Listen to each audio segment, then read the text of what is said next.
Aralarında bəzi nəsə söhbət var, ona görə bəlkə... Yox, xanım, paxıllıq yoxdur, sadəcə yanlış fikir bildirilib orada.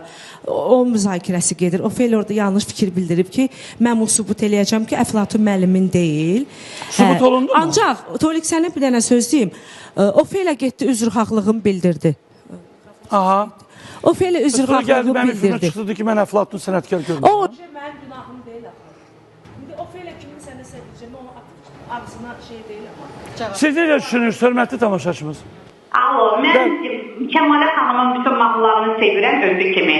Ancaq Kəmalə xanımı bu səhnədə ki, özünə uyğun, özünə yaraşmayan belə yüngül bir hərəkətləri olmasa daha da gözəl olar. Daha da gözəl alınar. O da deyir ki, cəmaatı, o da deyir ki... Çok gözəldir, mən sevirəm, həqiqətən o xanımı mən çox sevirəm. O görürsün ki... Yox, bu rəqsdir də, bu rəqsin nəyə pisdir ki, deyirsiniz yüngül. Belə pis çıxması nə ifadəmə görə. Mən orada mikrofon sesini... Yox, buranı alırlar, efirə gedir. Mən üzr istəyirəm yenə də. Mən orada lüt deyiləm, açıq giyinməmişəm, tərbiyəsiz danışmıram.